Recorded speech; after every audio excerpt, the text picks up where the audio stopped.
Good morning, everybody. Welcome, welcome, welcome. I'm excited to run this webinar with you this morning. I have the beautiful Emma Cullen, who is going to be co-hosting today with me. So thanks, Emma. It's going to be letting people in. We've got a bit to cover, so I'm going to jump straight in and start talking about this important topic. So welcome, everybody. It would be lovely if we can just kick off by doing our Aboriginal acknowledgement. So can I just invite you, as I read through this, I want to start the session off by inviting you to just really take a few deep breaths and really land in this space and really connect with the earth as I do this acknowledgement, so that we're breathing into our bodies. We're really acknowledging that we're in this space. And I'm really aware that all of you have probably come flying in from a million and one different things. And I really invite you to use this time that we have together to really just settle in and become present. And we're going to talk more about that as we move through. So I'm joining you from the Sutherland Shire this morning, which is the Darawal country, and I want to honour the Darawal people as the traditional custodians of this land. I pay my deep respects to the elders past and present, and to the stories, wisdom and connection that continue to live through this country. We're gathering online today from many places across Australia, different countries, different skies, each of us carrying the threads of where we come from. As we meet, may we listen with our whole being. May we hold space for more than one way of knowing. And may we remember that learning is not just about content, it's about connection. Can we travel through the time and space we have together today with respect, curiosity, and a willingness to grow, knowing that knowing that in every conversation a story unfolds, and that within this shared space, our thoughts, our experiences, and our ideas have the potential to weave together, forming something new and something none of us could shape alone. So welcome, everybody. It is an important conversation for us to be having today. There's a lot going on in the sector, as always. I don't think there's ever a dull moment where there isn't things going on in the sector. But I think the particular topic today is very, very relevant. I would love to welcome you into the space where we're talking about leading the conversations that matter in early childhood. And I think I might have just jumped a slide, sorry. So to welcome everybody, my name is Sarah Moore. For those of you that don't know me, I'm the Director at Early Educational Leadership. I provide training and coaching to early childhood professionals across Australia. I'm a trained coach. I'm also a certified conversational intelligence practitioner, which you're going to learn a bit more about what we call CIQ, which is conversation intelligence, as we move through. Today's session is about equipping you with some real practical, grounded strategies to have the conversations that really matter, even the ones that feel uncomfortable, while protecting trust and connection. I think, you know, a lot of what I'm going to share with you will resonate because you'll be like, well, I know this and I know this. But a lot of this content is really important that we continue to remind ourselves of the things that I'm going to share, because they are so fundamental in our ability to connect as human beings, to really allow people to feel seen and heard and to build trust. And in an environment at the moment where trust is really being eroded by a lot of what's happening, being played out on social media, and with the things that are happening within the sector, trust is something that it's not a given, as we know, and it's something that comes and goes, and it can go really, really fast, much faster than it can to stay. And so how we show up in our conversations is so key to this and shouldn't be underestimated, because as leaders, people are looking to us to feel a sense of safety and trust in every conversation that we have. And now's the time, I think, where we really need to be thinking about how we're showing up. So what would be great, if everybody's happy, is if you could jump into the chat box, share your name, where you come from, if you feel okay doing that, and what brought you to this webinar. What specifically interested you about, you investing an hour of your time in joining this session. And I know we've got quite a few people online who work with me currently, who have been part of my journey over the last 7 years plus around some of this content. And it's really, really beautiful to have you here, because I know that you're working with this content and you still see the value in revisiting this content over and over again. So it'd be lovely to hear from you as to why this is still important to you.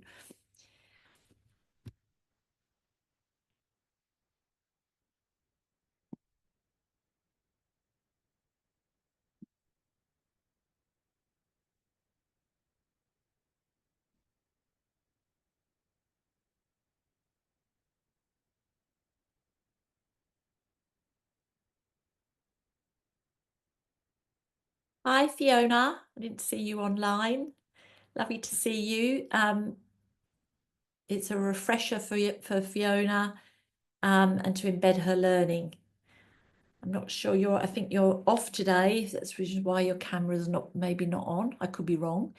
Janine is at Basque at Toowoomba City. The importance of communication in making connections. Beautiful. Fiona's in Sutherland Shire with me too. Welcome, Fiona. Gina is from Gibble. I've got to pronounce that right. You can jump off and help me. That would be really nice, Gina. Gibble and Jarawa country in Toowoomba. Thank you. Sounds so much better than me fumbly trying to attempt to say it very, very badly. Thank you. I'm here, she's saying, I'm here today to gain skills in leading conversations prior to meeting for the Dandelion Project. Beautiful. So Gina's one of our participants in our early educational leadership program, the Dandelion Project. And welcome, Sarah. Sarah's a director at a community-based preschool in Abbotsford in Sydney, and she's interested in learning as much as I can to support my team 6 months into the role. Welcome, Sarah. No worries, Fiona. Good to have you here. Kerry is saying, I wanted to give others the feeling I have had when valued. Beautiful. Sharon's saying, in a long daycare centre in Skenner's Head. I'm not even going to try and pronounce that. You can come off, Sharon, and share. It's Bundjalung country. Thank you. As soon as I know I'm not going to say it right, I must just stop, because it's just embarrassing. Thank you. Yeah. Interested in guiding to supporting staff to work in unity. Beautiful. Hi, Nadia. Nadia's from Wellbank in Concord. She's here to gain strategies on dealing with difficult conversations and supporting your team. Beautiful. Vanessa, Wangle Country and Centre Coordinator at Victoria Avenue. That's also in Concord, wanting to continue to learn and grow in my leadership to the best support. Hi, Kim. Kim jumped on late. It's nice to see you. Durung Land joined and for an update information to share with my whole team and our interaction conversations, always looking for ways to improve strategies and consider new perspectives. Beautiful. So there's some new and some more familiar faces here. It's lovely to have you on board. Let's get the learning going. So just going to move a couple of screens around. So why this conversation matters, really, I don't think anyone would question that probably 80, if not more % of your work is based on the relationships you have with teams and families and children in your wider community. But sometimes the very conversations that will help those relationships thrive are the hardest ones to have, Would you agree? If you'd agree, just type in Y for yes. It'd be good to hear. I think, you know, it's one of the most common challenges I hear from educational leaders across the sector.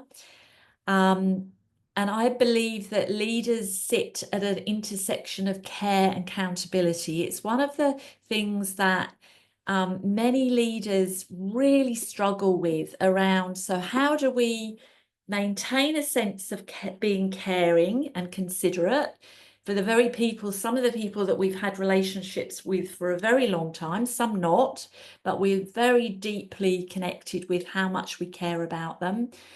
But also as leaders, we've got a job to do, and we've got to hold people accountable. We've got to keep things moving. So it's all about, from a care perspective, supporting your team's well-being, nurturing relationships so educators feel valued, safe and respected. And I can assure you, if they don't feel any of those things, that's when you'll start to see motivation and engagement drop. Leading with empathy and compassion, and holding space for emotions and human needs. And I think all of you, if you've been in this industry since COVID, that care element, I believe, has grown even bigger than it was before, because people's psychological safety isn't as strong as it was before. And the complexities of managing people has become more complex. So for us as directors, we're needing to show up in ways maybe more than we've ever have done in terms of showing how much we care, and do genuinely care. And then the other side of that is the accountability side, which obviously is around ensuring that, you know, you're meeting professional standards, that you're addressing concerns or performance issues, that you're making decisions that put children's safety and learning and well-being first, and following through on expectations and commitments. And that's where the intersection can be really quite challenging. How do you do that while still maintaining strong relationships with the people that you work with? So this morning, what we're going to be doing is we're going to be exploring how the brain reacts to stress and learn ways to self-regulate, because I think, you know, stress isn't a bad thing.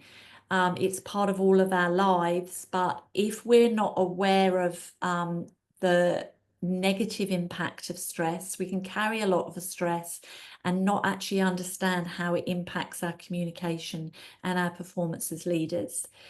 You're going to use a simple tool to prepare for values-aligned conversations, and we're going to reflect on how everyday communication builds trust or builds distrust, one or the other. And obviously today we're focusing on making sure that we're building trust and we're not inadvertently creating distrust within our teams and families. And my aim is that you build more confidence to speak up in ways that support your culture. So if you're focused very much on having strong relationships with your team, we want to build confidence in, you know, having those difficult conversations in a way that strengthen our team culture rather than erodes it.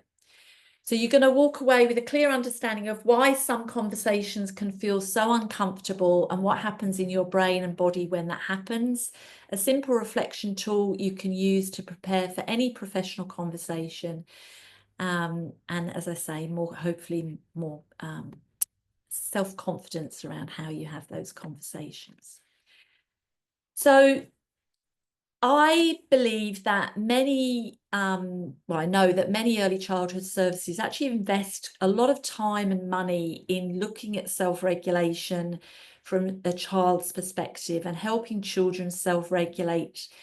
But often what is happening in early childhood services is that we're not looking at our own ability to self-regulate, which is actually, it leads before children's self-regulation, because early childhood professionals are co-regulating with children. So how we as leaders regulate ourselves is, I think, such a foundational leadership tool that is often not talked about.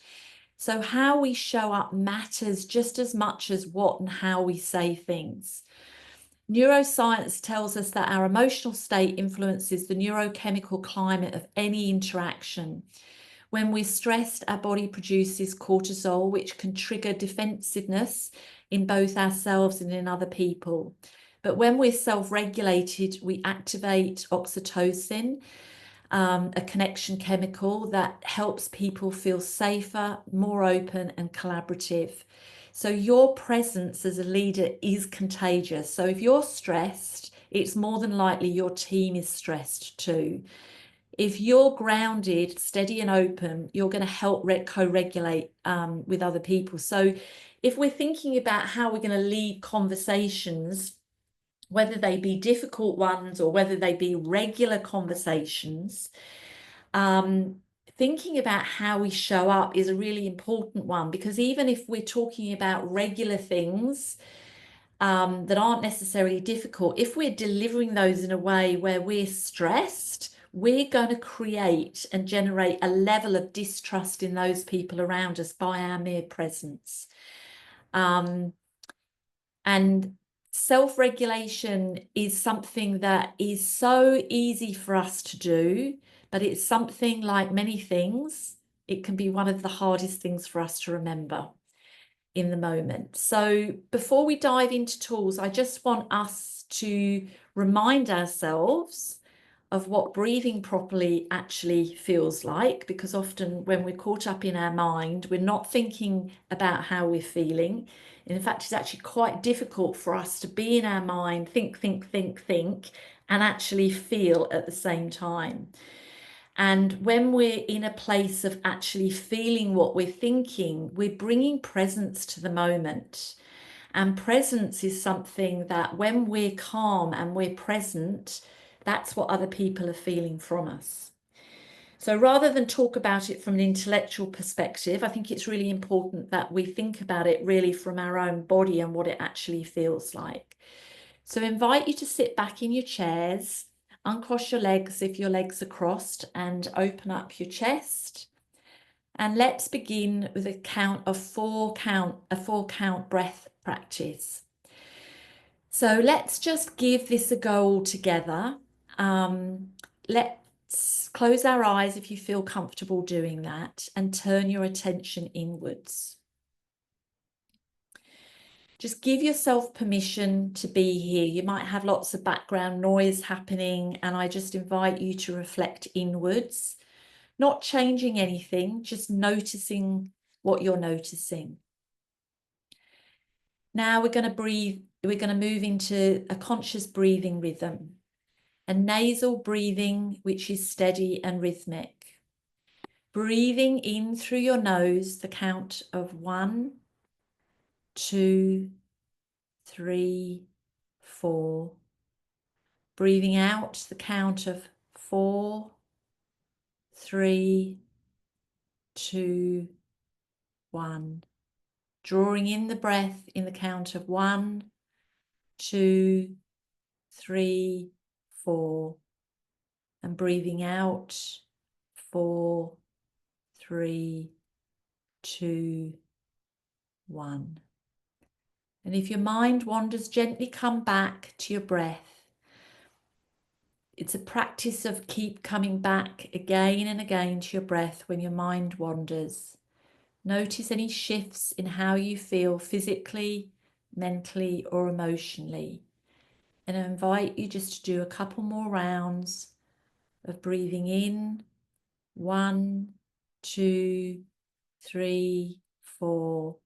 Out. 4, 3, 2, 1. And when you're ready, gently open your eyes. This is a practice you can come back to time and time again before a mentoring conversation, during a challenging conversation, or just at the end of the day as you pack up and you're ready to move into your moving into your home life, is just to actually ground yourself into your body. It's a simple science-backed way to settle your nervous system and bring you back to being grounded and connected. So before I just talk a little bit about the science behind this, I would love you in the chat box to just type in if you were stressed, very, very, very, very stressed at 1, and you were very, very relaxed and calm at 10.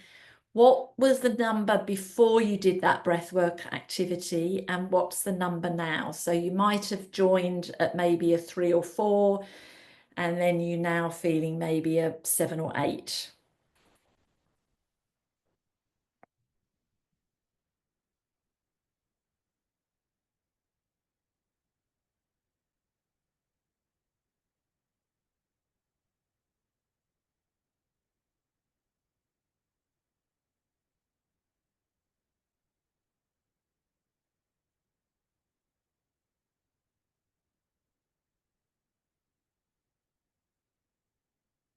And if anyone wants to share anything verbally, please feel free to come off mute. I'm more than happy to hear from you.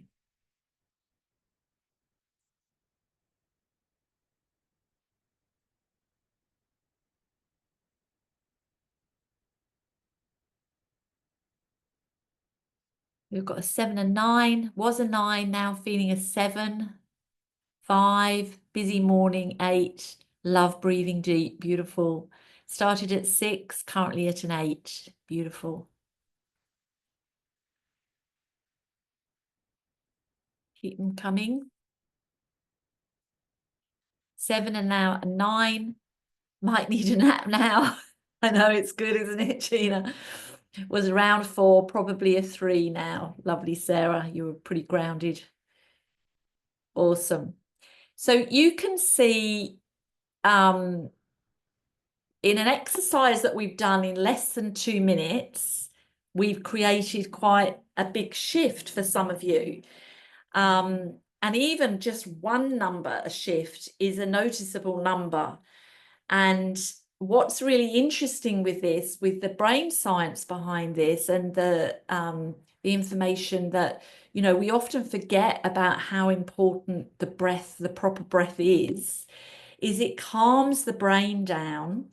So slowing our breathing changes brain activity patterns, supporting focus and emotional stability. And I've just shared the 4-4 breath, but if you're feeling really, really stressed, if you extend the out breath longer than the in breath, that actually really calms the parasympathetic system. So when we're consciously breathing, it increases or decreases our heart rate variability, and it activates the parasympathetic system, as I said, which is rest and digest response. So there's, you know, we can go on autopilot, and by all means we do it a lot of the time, but we're not actually supporting ourselves very well when we're not thinking about how we're breathing. Breathing exercises lower cortisol, which is stress hormone. So if we're, you know, generally somebody that feels quite stressed, it's more than likely we're not consciously breathing. And it can really help your approach to conversations that you might be having that may be a bit challenging or difficult. And it's something that is so simple, we override it as a leadership skill, but it's one that can really, really make a difference. So I'd love to hear in the chat, tell me one thing you notice in your body when you're heading into a tricky conversation. I'd love to hear from you. Oh, something just very weird has just happened on my screen. Sorry. I hope it didn't happen on yours. Sorry. Share one thing in the chat box when you're heading into a tricky conversation. Is it a physical feeling, a thought, or an emotion? Or you might just say, I don't actually know what I feel before I go into a tricky conversation. I'm just really curious as to, I can say to people, think about a difficult conversation, and even the thought of people thinking about difficult conversation can create a physical or psychological response within them. So before I give you some information about why, I'm wanting to just check in as to what that actually may be feeling like for you. And it's a really good indicator for you to know this about yourself. It's bringing self-awareness around this. So we've got clammy, heart rate increase, physical feeling, my shoulders rise and feel tense. I'm with you there, Sarah. Sharon, I do that all the time, and I have to just sort of go, slow down. Sometimes physical. I tend to overthink and try to anticipate all the outcomes and begin to feel tense and pressure in my head. Tense in my chest, probably around my breath, a feeling of worrying sometimes, increased heart rate, 100 thoughts go through my head. Depends on the level of the conversation, but do have nerves, absolutely. And I often rehearse the conversation in my head and create potential outcomes. Jaw clenching, another one I do. Shoulders tense, heart beats faster, playing out the conversation in my head. Slight anxiety, nerves, depending on who I'm speaking to. Beautiful. Okay. I now want you to think that I am coming into your room. I've just walked in the door with a really hot plate of chips, and I want you to just breathe them in. It's 11 o'clock, mid-morning snack time, and you're just like, oh, I'm really hungry. And I'm doing that because I want you to get rid of all those horrible feelings that you're just feeling. So I'm just doing a break state with you all. So just breathe in those hot chips and think about something pleasant.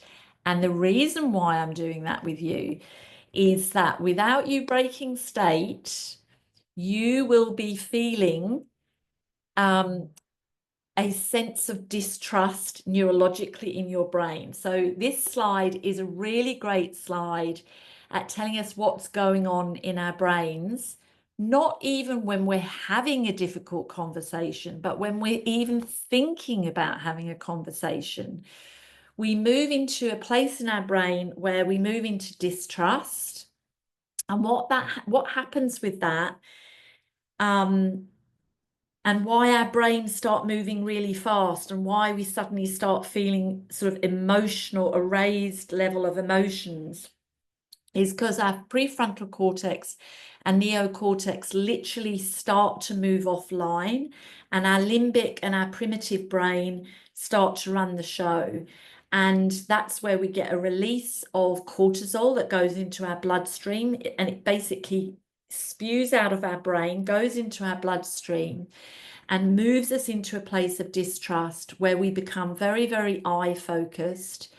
And the behaviors down the left side where it says excluding, judging, limiting, that's where we actually move into. Even if we're not consciously aware of it, we're amazingly built to protect ourselves and keep ourselves safe. Whereas when we're calm and we're grounded, we're able to think much more laterally with a much broader perspective. We're able to hear what people are saying. We're able to formulate our words very much better. And if you look at somebody's heart rate variable, it will be much calmer. And many of you all talked about how your heart increases. That's the effect of neurochemicals flooding your system. So what's fascinating with the neuroscience is that even the thought of having a difficult conversation will release a level of cortisol. And if you've had a really difficult conversation with somebody in the past, so say you've had a really difficult conversation with a member of your team in the past and it didn't go well, the memory of that conversation will be stored in the brain. And you will literally replay that conversation neurologically, and your brain will still spew out cortisol, even the thought of it. So we have to be careful about what we repeat and what we're replaying in our mind, because we're neurologically effectively giving ourselves a hit of those neurochemicals. So why is this important in the context of leading difficult conversations, you might be thinking? Well, this slide, if you haven't done already, I really strongly recommend you take a screenshot of it. This slide is a really good reminder to think, where am I before I have a difficult conversation? And where is the other person? So if the other person is starting to sort of talk to you in a way where they're limiting, they're judging, they're a bit, I know it all, don't tell me I'm all good, or they're criticizing, you know they're having a cortisol hit, which means they're not able to hear everything you're saying. And conversely, if you're feeling like that, you're not able to hear everything that is being said. So go back to the grounding and the self-regulation. This is why self-regulation is so important, is because we can control the neurochemical responses that are happening in our brain. We're not just, we're not an effect of what is happening in our head. With conscious awareness, we can use this knowledge and profoundly change the trajectory of the conversations we're having with people, profoundly. And there's many people in this space who have used this information over the years who can testify to this. But we have to start with ourselves first. We have to come from a place of, I can't have trusting conversations with other people if I'm coming from a place of distrust. If I'm coming from a place of stress, I'm not going to be able to bring a presence where I'm co-regulating with people, where I'm calm and I'm present and I'm able to hear and really take on board what they're saying in a way that they feel safe as well. So before I move on to the next slide, I'm just really curious, does anyone have any questions? If you don't, can you just type in N for no, just so that I know you're happy for me to move on? And if you do, please feel free to either put it in the chat box or come off mute and ask away.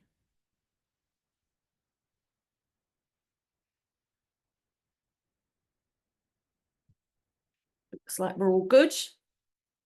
Okay. Okay, so leading with intention. So what I'm sharing with you now is something that we talk a lot about in the work that I do, which is around, everything starts with us first. And I believe that, and there's a lot of evidence that supports that when we put relationships before tasks, things have a habit of really working out well for us, because all of us are seeking human connection, and we want to be seen and we want to be heard. So it's really important, before we go into a conversation that is important or a tricky one, that we think about what matters most in this situation, that we create an intention around it. There's so many times we go into conversations where we just sort of go in them, where a thought comes into our head, I've got to speak to somebody about that, they're doing something wrong, and we don't think about what's really important, what matters most in this situation. Is it to raise this issue with them right here and now, or could it wait, or are there other more important things? Or, what is really important about me and my leadership that I come across in a particular way? So the second question is, what's the core message I need to communicate? And again, if it's an important conversation, to be thinking about, how do I need to get this message across? And when you're thinking about this, I really advise you to do it from a place where you're self-regulated and not dysregulated, because your mind will jumble up all sorts of variations of what you need to say. But if you're really grounded, that clarity will come to you. And, if you look at the brain picture here, we have a heart brain that's now been identified as, part of our brain system. And what's fascinating is we have more information coming from our heart brain to our head, to our, prefrontal cortex. There's more information flowing up that way than there is that way. So the reason I'm sharing that is, when we think about what's the core message I need to communicate, and we do it from a place of being really grounded, we can connect into that heart intelligence, and that clarity will come. But we need to slow down and actually prepare ourselves for that. And that's where the self-regulation comes in. And then the third step is, how do I want to show up in this conversation? So do I want to be caring? Do I want to be considerate? What's important about how I show up?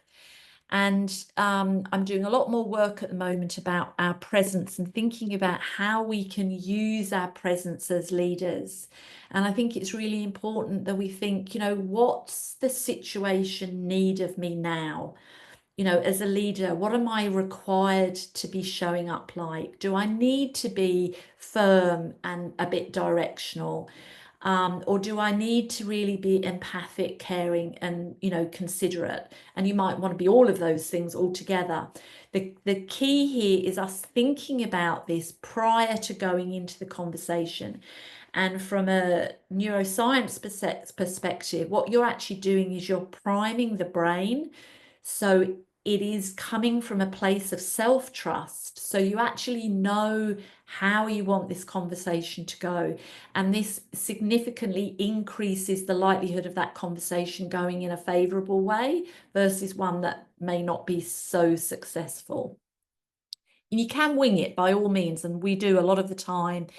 But where you've got really important conversations that really matter, I strongly advise you not to wing them. And you can say, Sarah, but I don't have time to sit down and do this. And what I would say to you is, do you not have time? Because if you get the conversation off to a bad start, it can take a lot more time to get things back on track.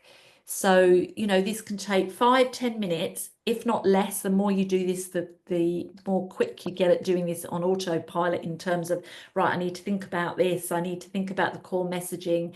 The better you get at priming yourself for the conversation, the faster it will get in terms of how you do it. But the evidence that has been proven to me time and time again is when early childhood professionals do this, it significantly changes the outcome of the conversation in a positive way. So let's, you know, connect with this on a real practical perspective. Here's a case study. A room leader notices an educator consistently arriving late, impacting routines and relationships with the children and other educators. And they ask themselves, what matters most in this situation? And they're like, think about it. And it's like consistency, predictability for the children. That's what really matters, more than what this person thinks of me when I say this. I care about them, but this is actually more important. What is the core message I need to communicate? So they come up with your late arrivals are impacting the flow of the day and the children settling, which directly links to what matters most. And then how do I want to show up in this conversation? Well, they say, I want to be calm. I want to be curious, because they're not making assumptions about why this educator's late. They want to be curious about this. And they're open to working together for joint solutions. So that's the mindset in which they go into that conversation, and they're prepared and they intentionally are heading that conversation in that way. What's particularly interesting from a brain perspective was we have a reticular activating system called RAS for short. And the more we give our brain instructions as to what we want to happen, the more likely it is going to happen. So this is backed in science and it works. So I just want to keep repeating, it seems simplistic. You may do some of this at certain levels, but you will have seen that I created a resource to go along with this webinar, which I'm assuming everybody got. Can you give me the thumbs up if you did? Great. So this is the resource that goes with this section of the webinar. And what I would love you to do now is I'd love you to think about a conversation that you've been avoiding or one that didn't go well in the past. And I invite you to walk yourself through in a couple of minutes, just very quickly. We're just going to do this as a self-paced activity and think about what mattered or what matters most in this situation. What is the core message you need to communicate or you needed to communicate, and think about making sure you're really regulated when you're thinking about this, because even the thought of having this conversation, if it's a difficult one, we've already said, can make you dysregulated. And how do you want to show up in this conversation? So I'm going to give you a minute to just jot that down. If you feel comfortable sharing it in the chat box, please feel free to, but if you don't, that's fine too. So just I'm going to put the timer on for a minute and give you a minute just to do that on your own. So what matters most in the situation? What is the core message you need to communicate? And how do you want to show up in the conversation? And if you've got any questions, please feel free to come off mute and ask away.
Okay, I'm now going to pop you into breakout rooms.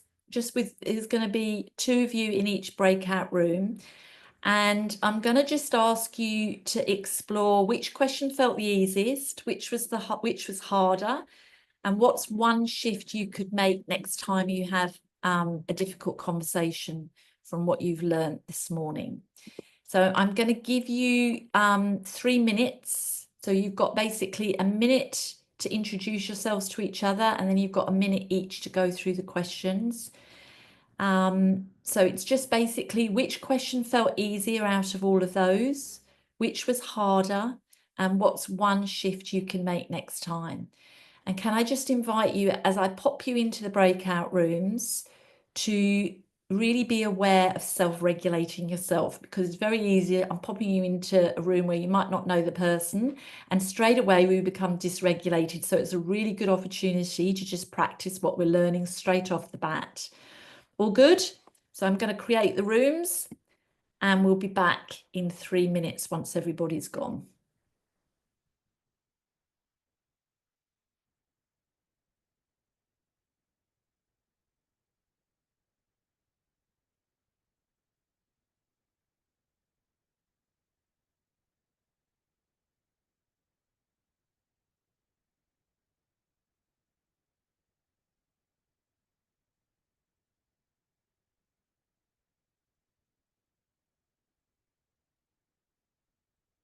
Oh, Kim, why are you there? Why, Leah?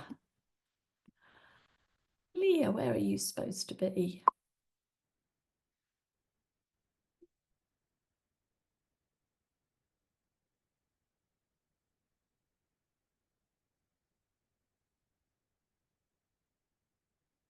Leah, have you not been invited into room 5? Or have you frozen?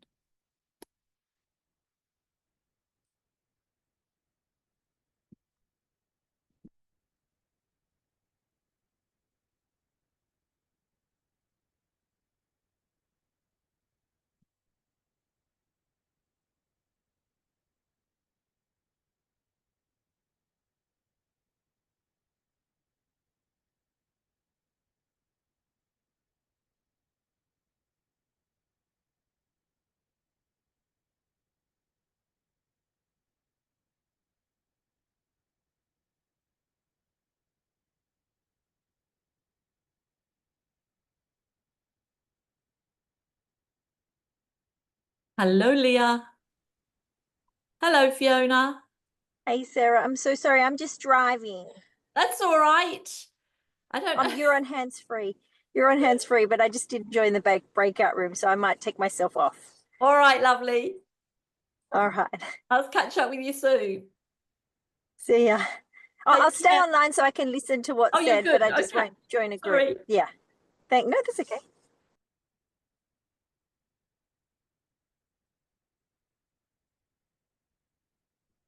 Are you there, Leah?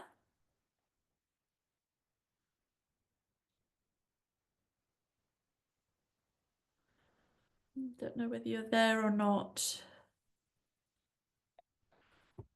Unmute. Oh, there you go. I Yeah. don't know. Your screen froze, and then I tried to put you in another room, and then it was just frozen. So I don't know what happened. Sorry. That's okay. That's okay. I can't. I've just. I'm bringing everybody back in now, so I won't pop you in another room because otherwise you'll be popped in and then you'll be popped back You out popped back again. out. No, that's totally fine. I'm sorry. Your screen just froze. Fair to start the video, can I please? That's okay. Don't know what happened. Where are you, Leah? Whereabouts are you? Oh, Norfolk Island. Ah, Yeah, so a bit of a Banyan ways. Park. But yes, yes, yes. I know it well. I know it well. Are you the new director? Well, I co-direct with Julie Donald, who's our nominated supervisor. So I'm the director of operations and she's the centre manager. Excellent. Oh, it's nice to connect with you. Yeah, There's been lots of changes. lots of changes. Yes, lots and lots of changes. But yeah, better changes for the good, which is nice. And I'd yeah. love to connect with you sometime if that would be all right. Oh, yes, we'd love that. All Yeah, right. we'd love that. I'll come back to you. I'll give you a buzz. Okay, thank you. Welcome back, everybody. Welcome back. Welcome back. We had poor Leah got frozen on the screen and then got booted off, so she didn't join a group. And I know Kerry, you got joined into a late group because you were with Leah, but she'd frozen. So I hope you landed somewhere. All good. Did everybody land somewhere? Okay, so how did that conversation go? Anyone want to share? Please, somebody share. Hi, Kerry here. I think because the moment you start thinking about maybe a challenging conversation, that feeling comes up, and so I made sure I took some breaths and just slowed down because it's what you're used to doing, I suppose, your old pattern. And I found the first couple of questions not so challenging, but just to sort of think about things differently and to really go beyond those surface points that you grab when you're running towards having a conversation with someone. But I found the last question really easy once I'd thought deeper about what my goal was, what I wanted to achieve, that it was really, it was easy to step into, I suppose, the way I want to come across and what I want to achieve in the conversation. Does that make sense? Yeah, absolutely. Well done. Well done. And isn't it interesting that, it's not a surprise that we get nervous when we even think about a conversation, but when we really become consciously aware, even the thought of having a difficult conversation creates a neurochemical shift in us that impacts our, the way our brain functions. It's also about how can we support ourselves the best way, because we're often completely unconsciously aware this is happening. Or one of the things people say to me all the time is, I'm not good at difficult conversations. I'm just not good at them. And they say it like lots of people are. And it's like nobody likes difficult conversations because it makes us feel uncomfortable. And even, whatever training I could provide, it's never going to take that discomfort away because it's what our brain is basically programmed to do to keep us safe.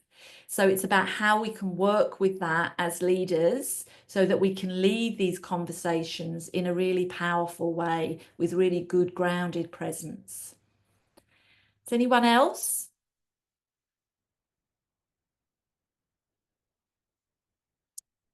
All good? Okay. Well, I'll keep going because we're now vastly running out of time, as we always do. So well done, everybody. What I want to share now is that in the training that I do, I take teams and leaders through a 5-step process where I explain the brain science, and then we talk about these 5 steps in a lot of detail, and I apply it to conversations that are happening within services. And what's really powerful behind this is that when whole teams understand what is happening within themselves, then we can actually start to help teams have professional conversations in ways where they move through these 5 steps. And these 5 steps are built around the neuroscience of communication. So they support us in ways that really assist for teams to be able to have the inevitable professional conversations that you need to have in a way where it acknowledges sometimes it's not particularly comfortable, but we can move through it. And we can also build trust. Now, today I don't have time to go through this, but if it's something that is of interest to you, I'd be really, really happy to share more with you around those steps. But what we've covered today really is the beginning, it's the priming part of the brain where we're getting ourselves ready. And as I do a lot around conscious leadership, and it's like we need to do the work on ourselves first and foremost, which is what we've talked about today, before we then move forward in terms of having these difficult conversations. So bringing it all together, what we've covered today that I'd love you to just walk away with is think about how you're self-regulating yourself, not just around difficult conversations, because the more we do this, the better we get at it and the more regulated we become. But thinking about how are we building in self-regulation into our leadership? Thinking about our communication is leadership in action. So the conversations we have, we should be thinking about how we want to show up, how would we want people to feel, how we want to get messages across. Our preparation shapes the presence we bring, and we know that, people are left with how we make people feel, not what we say. So our presence is everything. If we're grounded leaders, people will feel a sense of safety and security, and that's what they're looking for. And that in itself will help conversations that, really matter. Trust grows through how we move through challenges. So one of the things that we know with the neuroscience of having difficult conversations is the more successful we are at having difficult conversations with our team, the stronger our team becomes, because it knows that we can come back from having difficult conversations. They don't have to damage our relationships, they can actually strengthen them. And last but not least, the importance of making sure we don't get so caught up in all the tasks of our jobs that we put relationships second, because people feel that. They need, in the workplace, they need to feel that they matter, that they belong, and that what they do, what they contribute is of value and of importance. So unless there's some questions, which I'm happy to answer, has anyone got any questions? Let's just take off the share. Has anyone got any questions? Any of the hows? Any of yes buts? I love my yes but questions. Yes but, Sarah, you don't understand where I work. That's not possible. No questions. So can I get you in the chat? Oh, somebody going to say something. Can I get you in the chat box, or to either come off mute? What's one thing you're going to take away from today's session that you're going to do as a result of spending an hour together today? One thing. I really like that statement in preparation shapes presence. That really resonated with me, that instead of preparing for a difficult conversation by overthinking and anticipating outcomes and trying to control it in my head, just preparing for how I want to show up, what matters and what needs to be communicated, and preparing for that so that I can be present in that conversation. I think that was really helpful for me. Gina, that's beautiful, because that links with a lot of the work that I do, and you're going to hear more around that. The more we can be open and curious to where conversations might go versus I've got something to say, I've got to deliver it, they've got to get the message, they've got to do this, which is sort of the task orientated perspective, and how many conversations actually in reality go the way you want them to. They very rarely do, but the human brain wants us to control everything and make it, and there's nothing wrong in that. I really want to say lovingly and compassionately to everybody who relates to overthinking.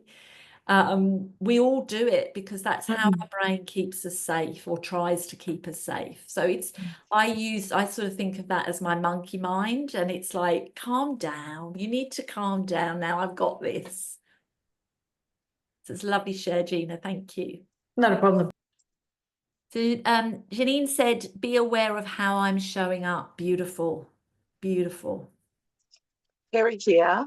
I just loved to think about what matters most, what's the message, and then, you know, how I show up. Like those, thinking of those three elements changes the whole perspective.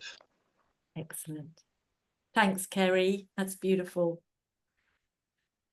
Sarah, for me, I really enjoyed the part about really priming before the conversation, having that difficult conversation. So spending time on yourself and really regulating before you're going into like talking to that person. So I think that will help me a lot. I think you do that already, Nadia, don't you? I don't know. Sometimes. I think you do quite a lot, but you know it works, don't you? It does, yeah. Yeah, thank you. That's a great share. So Sarah said, be consistent with going on a daily walk. Beautiful, so grounding. I started this and sometimes prioritize tasks over getting out in the sun and getting fresh air. This helps me remain grounded and regulated and sets me up for success for the remainder of the day. It's beautiful. Absolutely great strategy, Sarah. It's so easy just to hit the ground running, fall out of bed, hit the ground running and get straight into it. And the interesting thing, you know, we say this is self-care, which it is, but it's building up a good performance at work. It's you know, like the more I'm doing more breath work at the moment because it's performance related. My performance is better when I'm regulated, without a doubt. Science proves that. So walk's a beautiful way of self-regulating. So well done. Self-regulation and breath work to prepare for difficult conversations. Lovely, Leah. And sometimes I'm many steps ahead of others in the conversation. Oh, Kim, this is such a good point. Slow down and let them process and catch up. Kim, this is such a valuable bit of feedback to the group because it's what we do again. And then we lose the insight into other people's perspectives because we're already ahead of where the conversation's going.